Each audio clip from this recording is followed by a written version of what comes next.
My name is Amy Andrier, and I'm the executive director of MoCADA, which stands for the Museum of Contemporary African Diaspora and Arts. We are based in Brooklyn on the land of the Lenape Hoking and the Canarsie peoples. I am, for accessibility, I am a Black woman wearing cornrows and a black hoodie, sitting in front of this wooden structure. I'm going to pass it. Before we begin, I'm really excited about our guest today, Cynthia Dewi Oka. I do want to pass the mic to Lisa and Justine and Zola just to say hello before we start the workshop. Great, thank you. Sure. Thank you so much, Amy. I'm excited to welcome Cynthia as well. So quick accessibility check. I am a Hapa, half white, half Korean woman with chin length, grayish, brownish hair, and I am sitting in front of a bookcase wearing a black sweater, turtleneck sweater. I'm with the Asian American Arts Alliance, and we are a 40-year-old nonprofit service organization that works to ensure greater representation, equity, and opportunities for Asian American Pacific Islander artists and arts organizations. And we are located on the unceded lands of the Lenape and Canarsie peoples as well. So I will hand it off to Justine. Sure. Hi, everyone. I'm Justine Lee, and I am the programs director at A4. And I'm wearing a red long sleeve t-shirt or shirt, similar to Cynthia. We remarked earlier that we were matching. And I have shoulder length black hair. And I'm just really excited for this talk.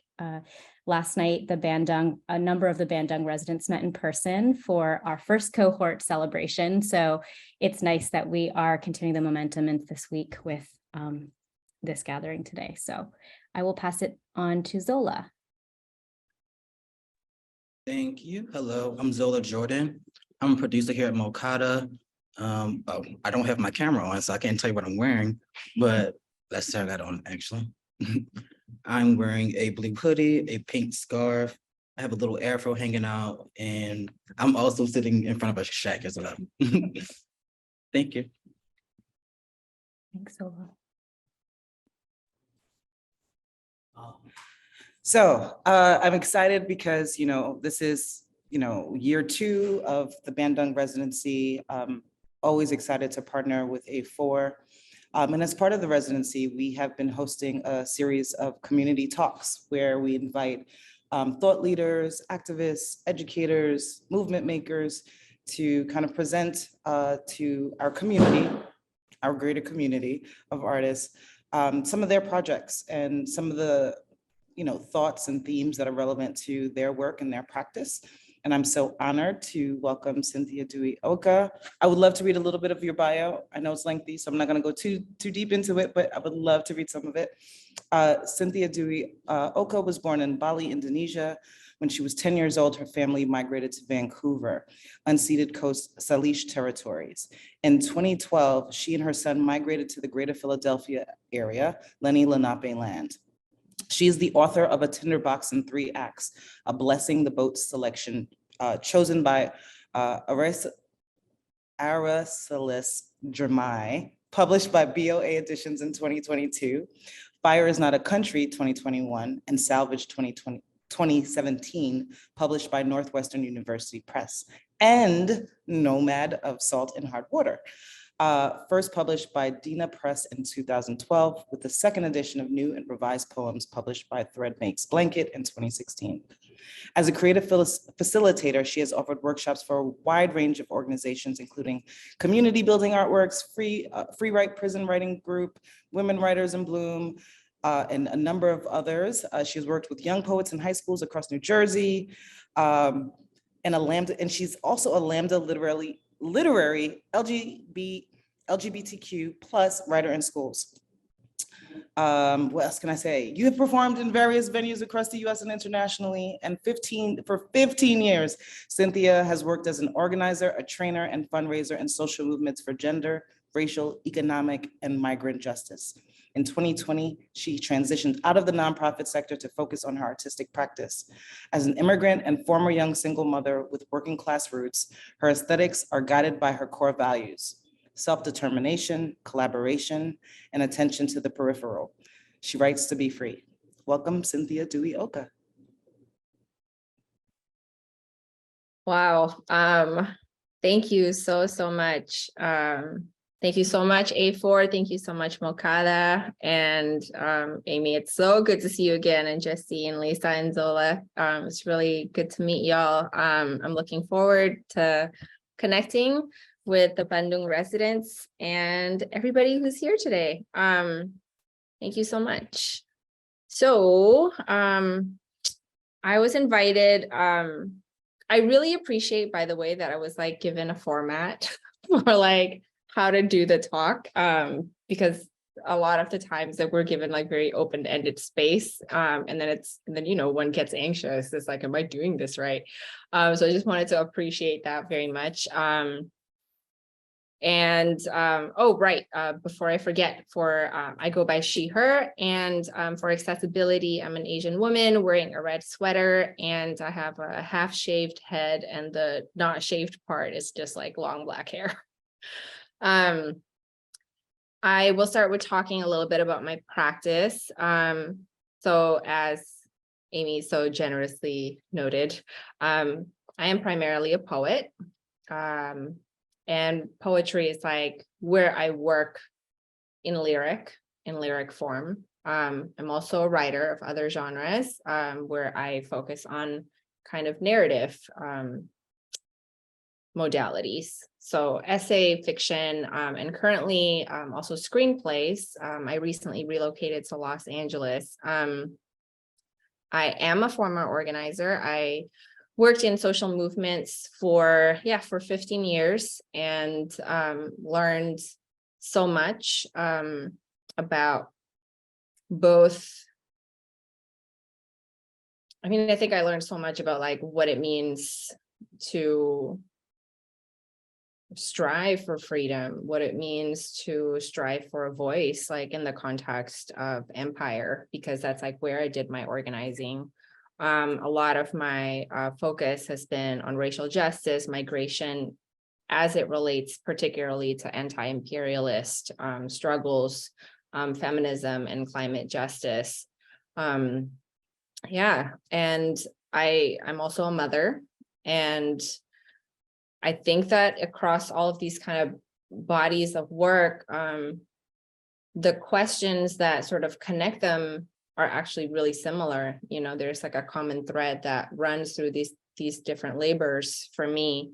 I think the history of colonization in my country, in my homeland, Indonesia was colonized by the Dutch for, you know, a very long time, for like over 300 years. We also have a history of an independence struggle. We were occupied by the Japanese during World War II. We went through a period of dictatorship that was ushered in by a really violent series of events. It was a genocide, an anti-leftist genocide, which I'll talk about a little bit more later. So these kinds of histories of violence and erasure and estrangement, I think have really motivated me to kind of question a lot of what it means to be in the world. What does it mean to be here? Like, why are we here? Why should we continue? What does it mean to find community? My family is also Chinese Indonesians. So we were one of the groups that were targeted during the genocidal period in 1965 to 66, which brought about the New Order dictatorship. And, you know, that is a historic event that was then suppressed by the dictatorship. And it still remains taboo in many ways. And it happened almost exactly 10 years after the Bandung conference took place, you know, which is really ironic. And these kinds of patterns of violence, I think from even when I was a child, of course, I didn't know the history that it came from. I experienced I did experience, like many people of my generation, however, they're kind of like echoes, they're continuing reverberations through the family structure, like the ways in which the family structure through patriarchal control, violence, abuse, even the decision to migrate, kind of really replicated a lot of these kinds of like larger historical, often state sponsored, but also not solely state sponsored forces of coercion and really like unlove. So the questions that have really driven me, I think the one question that's really driven me for a long time is, is reconciliation possible? And what does that mean? What does it look like? Are there other modes of encounter that are available across differences? I have found sometimes, I think one of the difficult things that I struggled with as an organizer in the North American context is like often there's like a romanticization of post-colonial struggles in the global South and other parts of the world. But there was, there's a dark side to like the independence struggle, and that is the need to create a unified, a homogeneous national identity. And that is very much also a legacy of colonialism. Nations were first formed in Europe, right?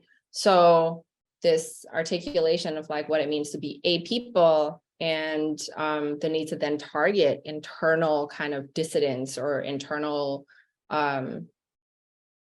strangers, people who didn't count, internal foreigners. My mother, who was born in Yogyakarta, which is kind of like the cultural center of Indonesia, she was born in Indonesia and classified a foreigner all her life because her father was a migrant from Fujian in China.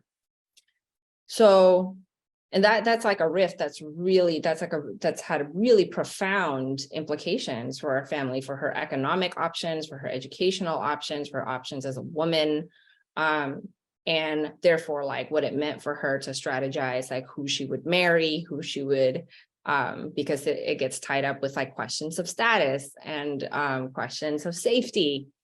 And then does that make sense? So it's like these historical forces and policies really get enacted in like these very, very intimate ways, like between body to body, like person to person. And I think that was like what I was observing and feeling affected by as a child. And and these ways of being where there was just constant, where terror, where like an atmosphere of tension and fear were just really normalized in my family, as well as silence around like there were so many things that we weren't allowed to talk about. So I think that has, that kind of cluster of concerns have really driven my work. Or at least the first half of my work. There's an incredible poet, Chilean poet Raul Zurita, who is one of the guiding lights in my life, because he was a poet who was working under the Pinochet dictatorship. And I remember seeing him at Dodge Poetry Festival, and like people were asking him, like, where does your inspiration come from, and like where do you have your ideas? You seem to have so many ideas, because he's a very innovative poet on the page. And he was like, I feel like I've only ever had like one or two ideas. And that really resonated with me, because I feel like if is reconciliation possible has been kind of, and you try to attack that question from like all of the possible angles that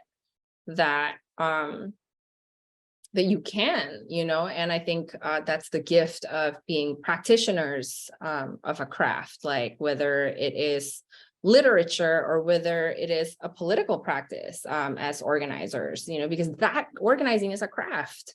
It's an art form. And different things as we evolve, like the question breeds different sub questions and then breeds different experiments. And I think for kind of the first half of my my adult life, really, that was the question that drove me. And now it's kind of morphed, like it's evolved into thinking about, you know, like I'm really interested in understanding, like, how do we change? How do people change?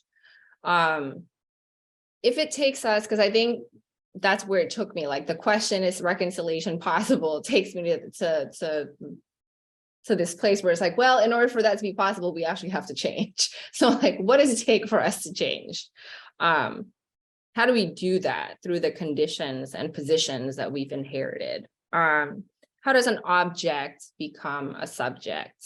How do the exiled become part of the human community? How do we transition from being positioned to being protagonists? And I think that is like what's driving this kind of new phase in my work. And, you know, my writing practice has really taught me that love and justice and freedom are not destinations that we reach. You know, like they, to me, are the processes by which we become what June Jordan calls, you know, like we become the ones we have been waiting for. And what these concepts mean evolve as we evolve. And they really only mean anything insofar as they are realized and experimented with, like in practice. So the question that I ask myself now in any of the work that I do, whether it's like aesthetic or political or caregiving, you know, it's like, is how I am doing my work loving? Is how I am doing my work just? Is how I am doing my work liberating for myself and for others? And like, that is the question that I ask now. It's like, it feels like less important to me what the work is, because the work can be anything, but these are like I'm interested in cultivating practices of these qualities, like in the work that I do. So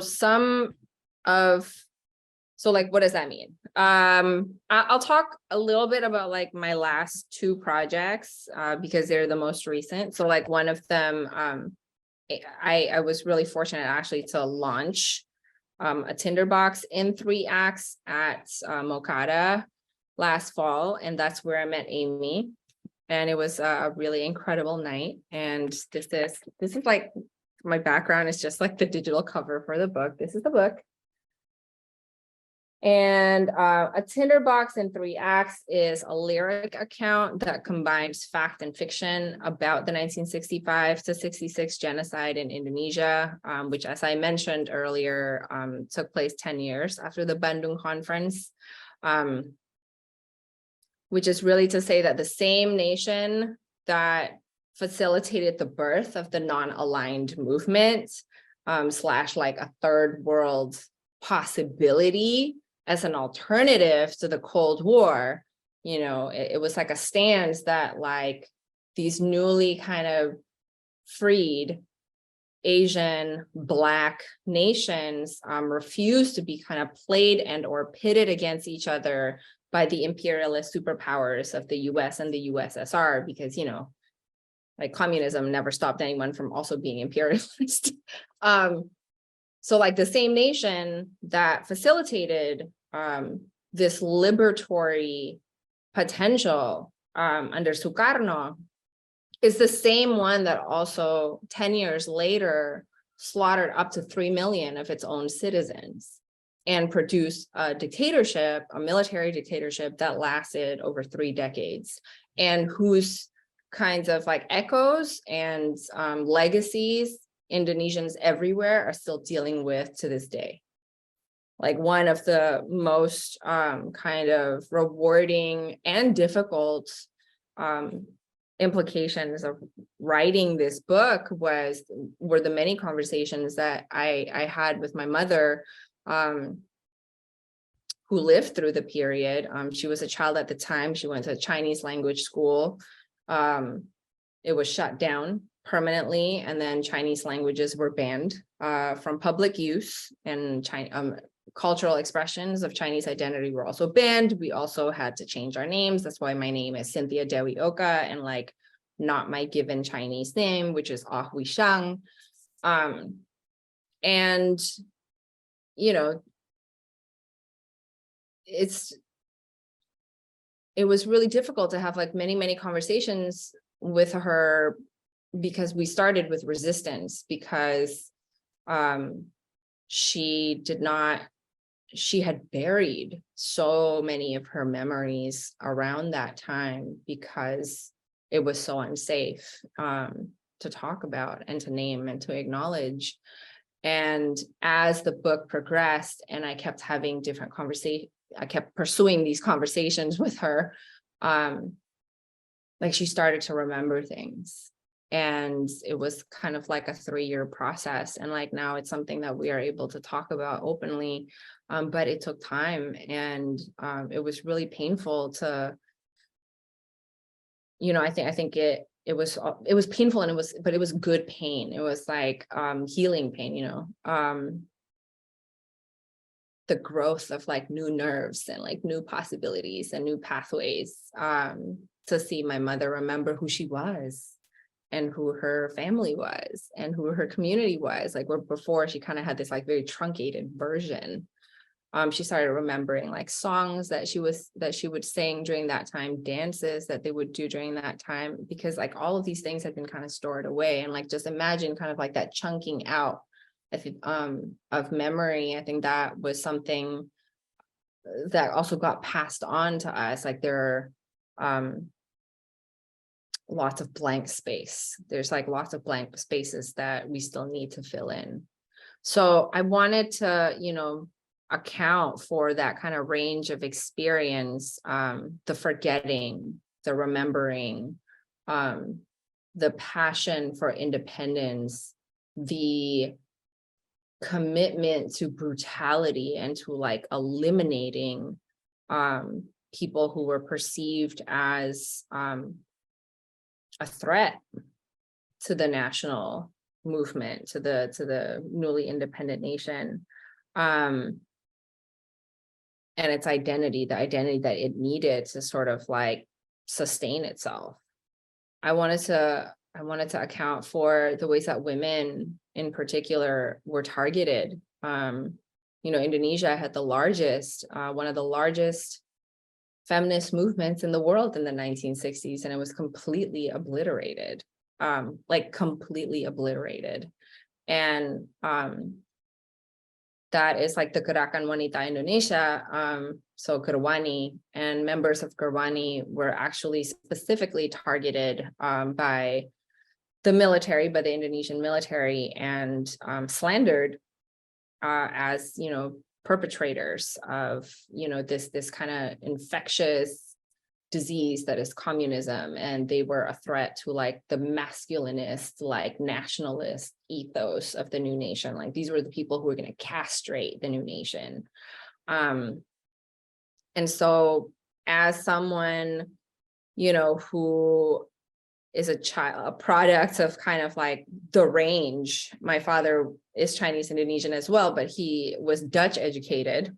My mother is Chinese Indonesian. My father was middle class. My mother grew up in penury and like poverty. She was working since she was 9. I wanted to understand, and you know, and obviously we decided to leave the country a couple of years actually before the new order finally fell. What would reconciliation take across these like radically different positions? So in 2017, there was like a trove of US Department of State archives that were declassified finally about the genocide. And I used that. I had been researching these events for on and off like 20 years. There's not a lot of material, particularly written by Indonesians, that were accessible to me as someone like living in the West. So it took time. It took time to like search. And I used the so like when the archives came out in 2017, I was like, this is like a body of like undeniable facts, quote unquote facts, right? Like in terms that like the world will recognize this as fact, that I can use as primary source material to kind of shine a light on American complicity. Now that I lived in the United States, and I felt like that was, you know, where I was best positioned to sort of, that is the best target for me in that way, like a specific target that was like available for me to kind of shine a light on.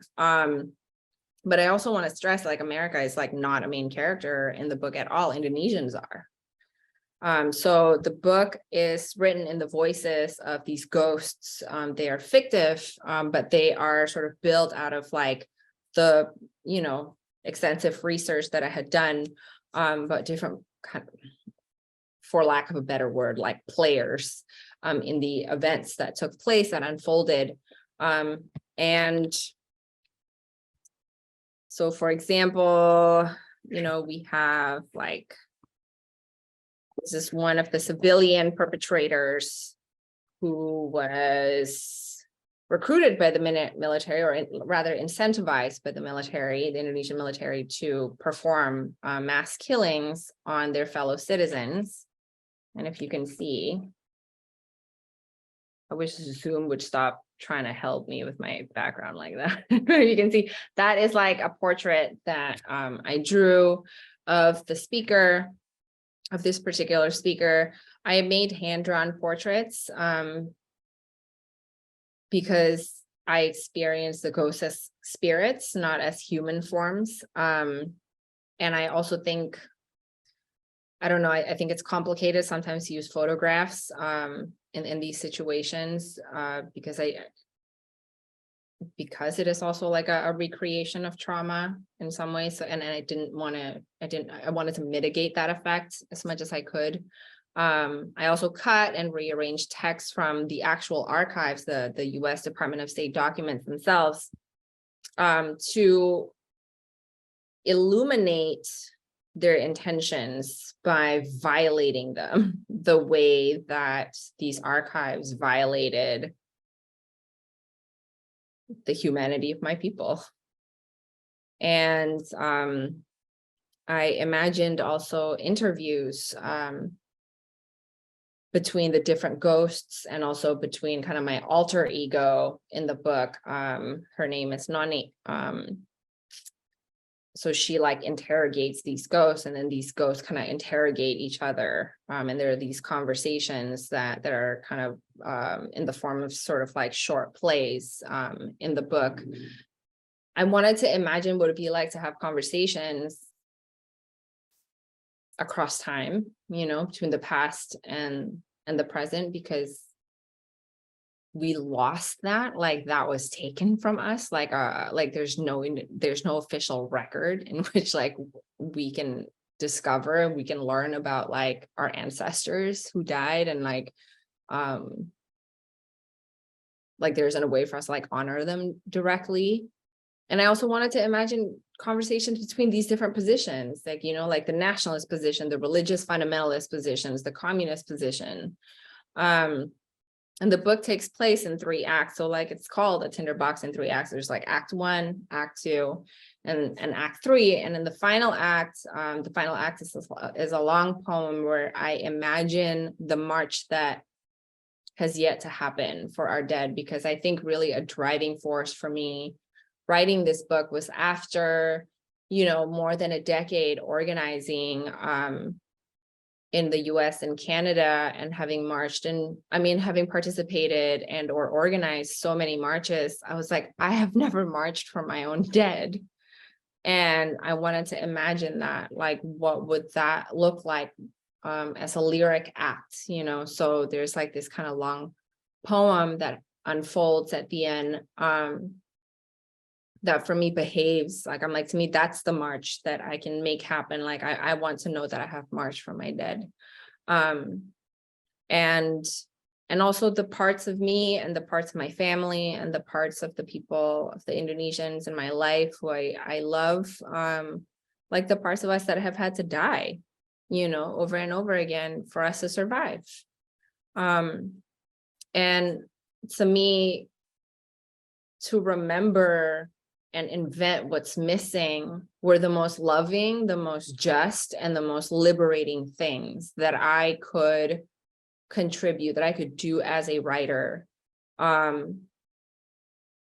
the place that I come from, because that memory and imagination were what the New Order tried to kill in us. Like, that is what they tried to stamp out. So it was really important for me to do those things specifically, because of what that regime did.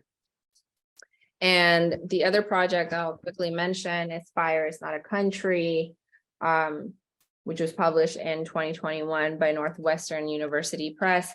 So Fire is a Country is interesting because it's a lyric family history that I wrote for my son, or dedicated to my son.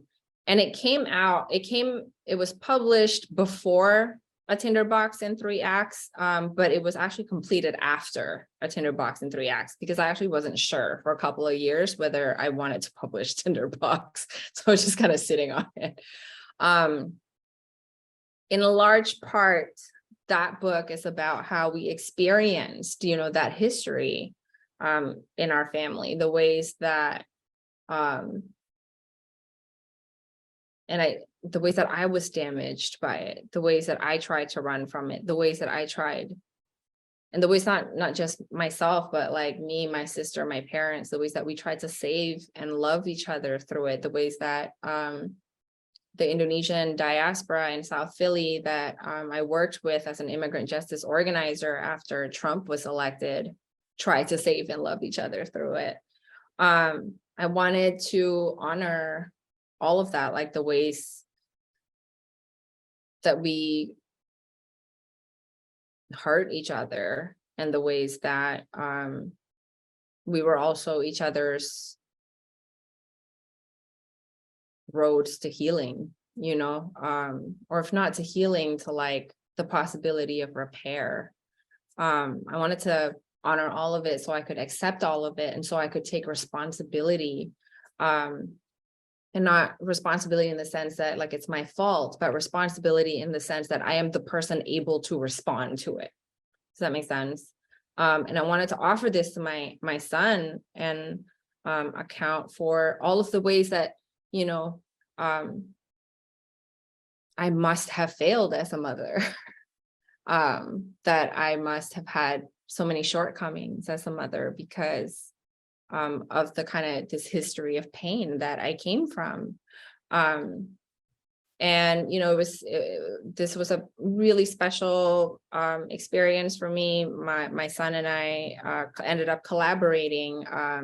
He's a musical composer and producer, and he ended up composing an EP around a handful of the poems from the book. So I had recorded a handful of them, and then he wrote original music around the poems and through the poems, and you can listen to it on Spotify. It's like it's really beautiful.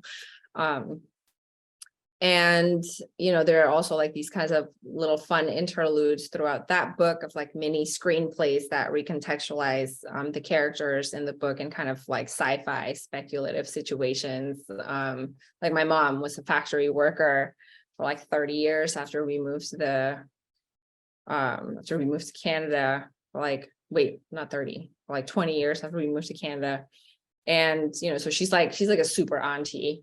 And so like one of the screenplays imagines what immigrant aunties like her, how immigrant aunties like her would respond to apocalypse. So like the last day to the day that an asteroid is going to come and destroy the earth, because I know exactly how like the military and the white people are going to react, but like we never hear stories about like these immigrant aunties and like how they would respond to something like that. So yeah, it's like there's also that kind of again, like I think so much of my work has been like my personal work as a human being has been to kind of recover my ability to like imagine us to imagine myself, to imagine my family, to imagine my community as part of like kind of the larger human experience, because we felt so out there for so long. I started a few years ago, I started working with screenplays because I needed to give myself new choices.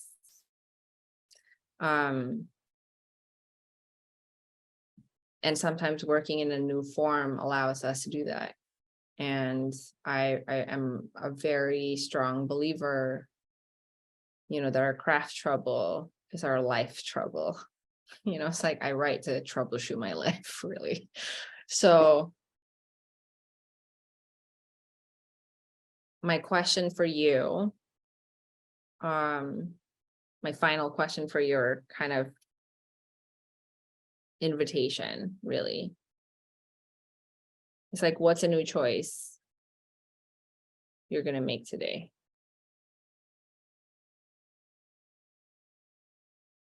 Tomorrow.